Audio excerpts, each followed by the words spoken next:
What does it take to become the ultimate symbol of luxury? Rolls-Royce didn't just answer, they invented the question, and then sold it back at a premium. From crafting engines that powered legendary World War II aircraft and the world's largest passenger plane, the A380, to creating cars so exclusive only royalty or the most elite can own them. So fasten your seatbelts, polish your monocle, and prepare for a golden ride you probably won't forget.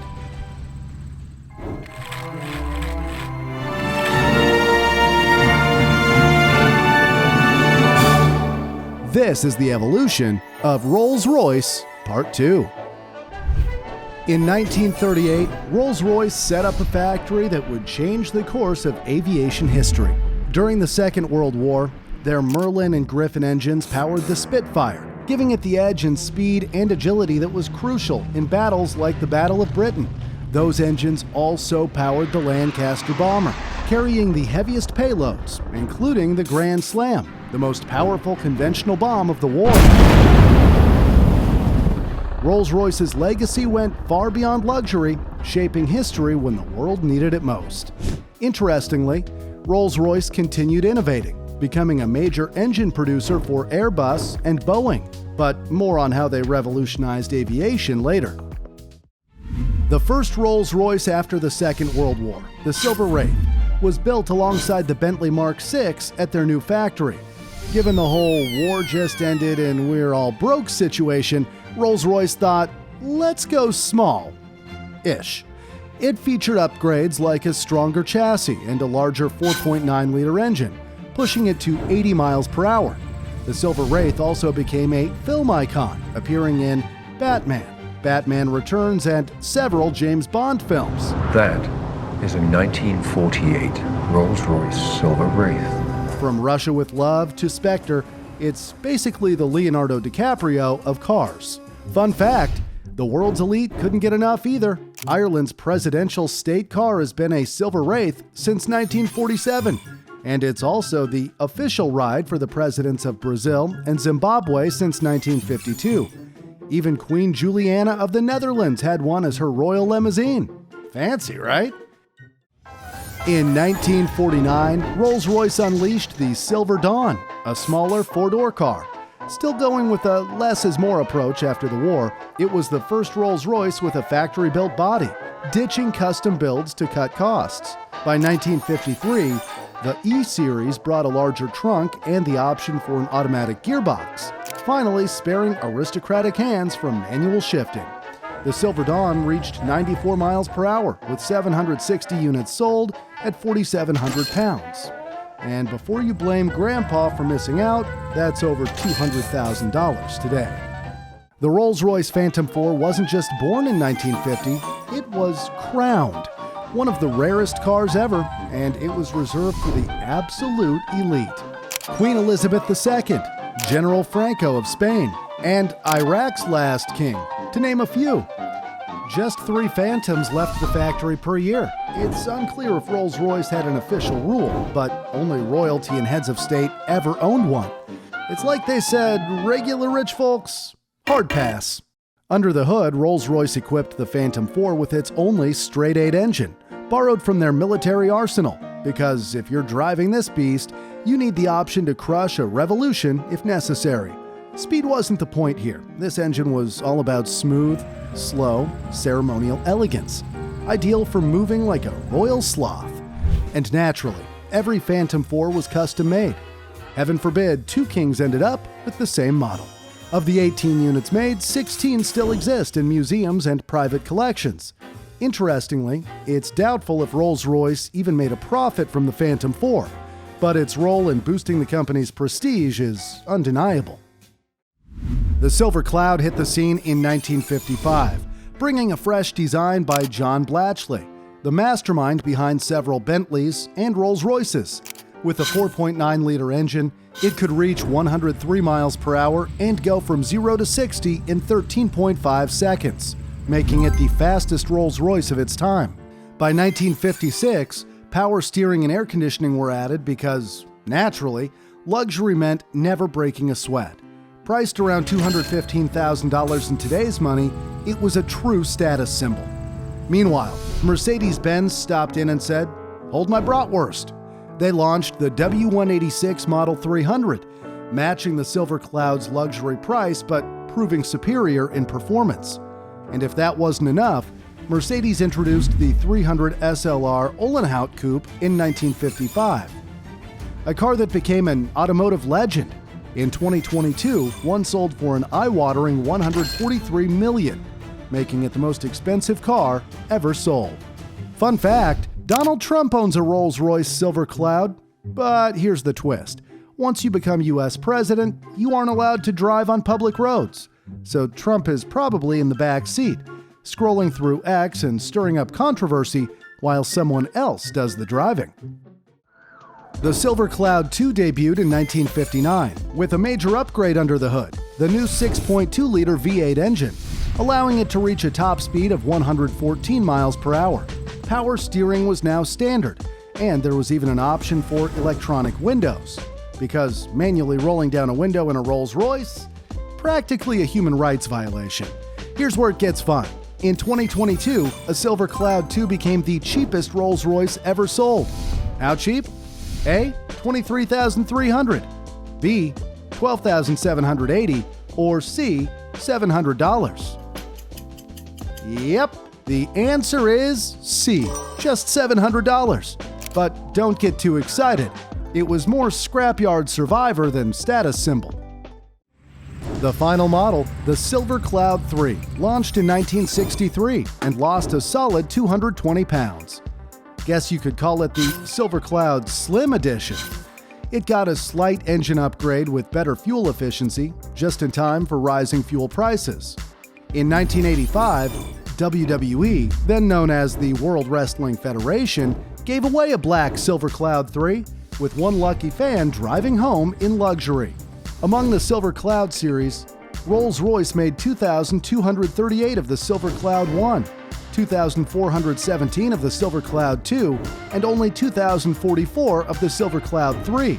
Meanwhile, Mercedes took the lead, selling over 12,000 units of their W183 model. Now, here's a truly iconic Rolls-Royce model, adored by royals and celebrities, the 1959 Phantom V. This luxurious four-door limousine, based on the Silver Cloud II, kept the V8 engine and introduced a unique walking speed gear for ceremonial driving. Rolls-Royce brought in top coach builders, Park Ward and James Young, to ensure it looked like royalty on wheels. And as soon as the Silver Cloud III came in '63, the Phantom V got a boost to stay above all the peasants, horsepower-wise. With 832 models sold, it wasn't as rare as the Phantom IV, but its celebrity owners were legendary, from British royalty to rock stars and Hollywood icons. One of the most famous Phantom V owners, none other than John Lennon, who purchased an all-black model.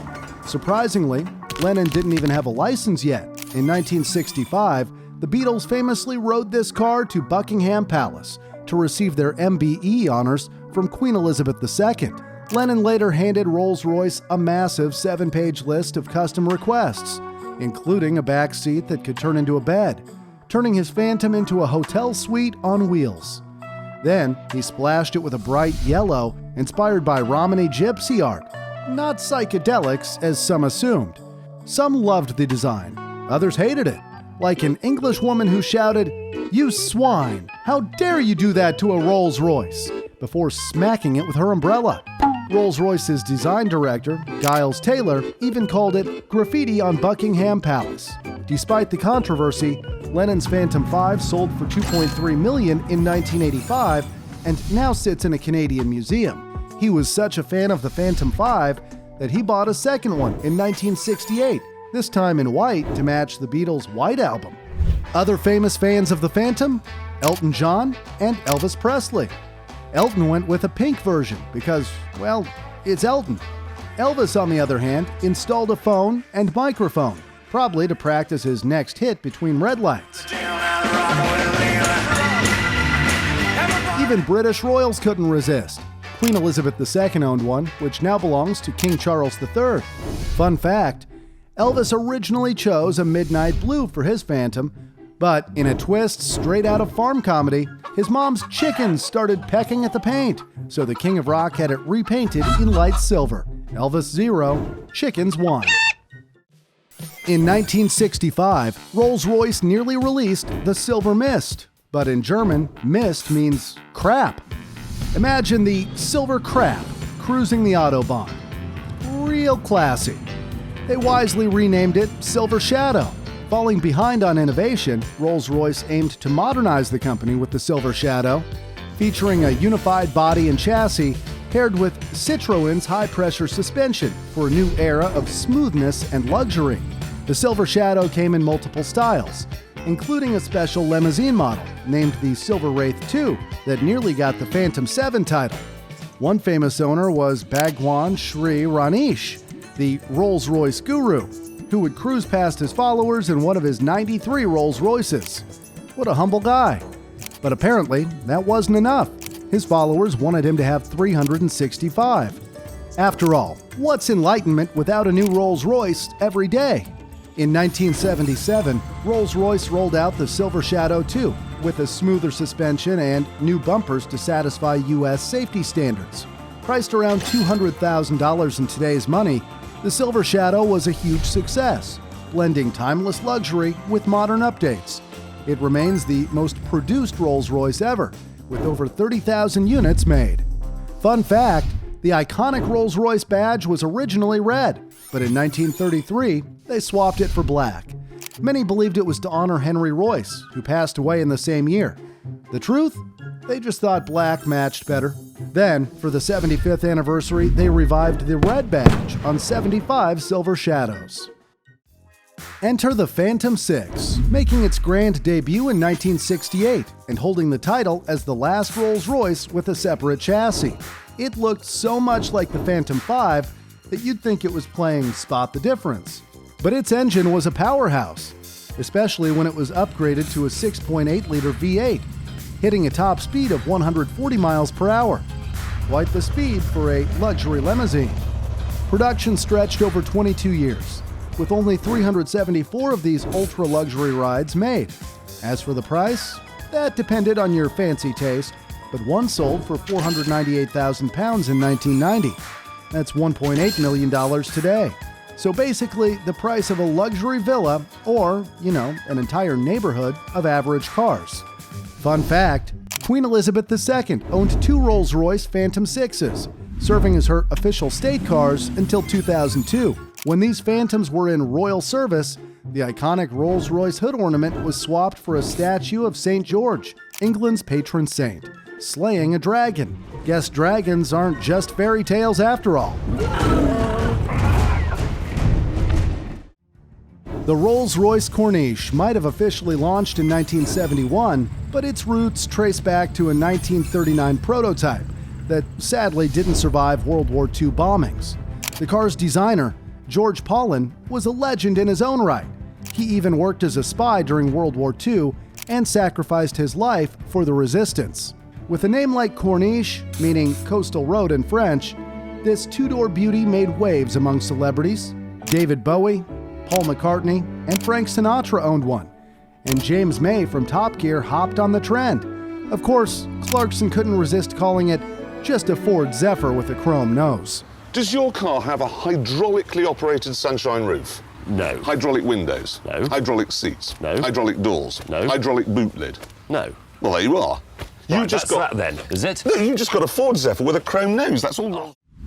The Corniche kept evolving. The Corniche 2 in '86, then the Corniche 3 in '89 with new suspension and airbags, marking a first for Rolls-Royce. By 1992, the Corniche 4 rolled out, with adaptive suspension and a 20% power boost to its V8 engine. 3 years later came the turbocharged Corniche S, which was a rare gem with only 25 units produced. Altogether, Rolls-Royce made 6,262 Corniches, leaving a serious legacy on coastal roads and red carpets alike. In 1971, financial troubles forced Rolls-Royce into a government buyout. 2 years later, it split into Rolls-Royce Motors for cars and Rolls-Royce Holdings for aircraft engines. Fast forward to 2024, and Rolls-Royce Holdings has become a giant with 50,000 employees, compared to Motors' 2,100. As the world's second-largest aerospace company, valued at over $62 billion, it powers major aircraft like the Boeing 787 Dreamliner and the behemoth Airbus A380, the world's largest passenger airliner. Fun fact, Rolls-Royce's logo evolution is a wild ride. It began in 1906 with a crest that looked like it introduced a new house in Harry Potter, House RR, where wallets replace wands. By 1911, they'd slapped on a new badge, as if they were set on conquering the world. Then came several logos, and in 1998, the iconic rectangle. By 2020, it's just two R's, like they're saying, we don't need to show off, you already know. Entering a new era under the Rolls-Royce Motors brand, the Camargue debuted in 1975, bringing an Italian flair by designer Paolo Martin. It was the first ever post-war Rolls not designed in-house. This two-door luxury saloon carried a familiar V8 with a slight power boost. At launch, it became Rolls-Royce's flagship model and held the title of the world's most expensive production car, priced at £29,250, about $400,000 today. Over its 11-year run, only 531 units were produced, not even a tenth of the Corniche's numbers.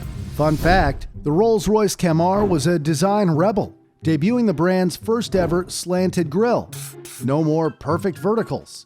This bold move got the Camargue mixed reviews, landing on lists like the 10 Worst Cars and the Daily Telegraph's 100 Ugliest Cars. In his book Crap Cars, author Richard Porter even called it utterly terrible, but Top Gear's James May defended it, saying the Camargue wasn't ugly, it just had presence, like that pug-faced but well-dressed bloke down the pub.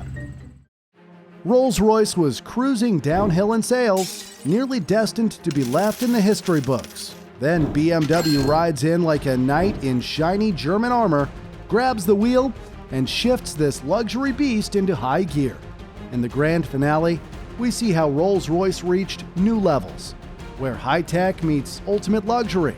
And the cherry on top, Rolls-Royce created the world's most expensive new car.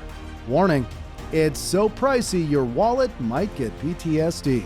Click the video on screen to watch the final episode.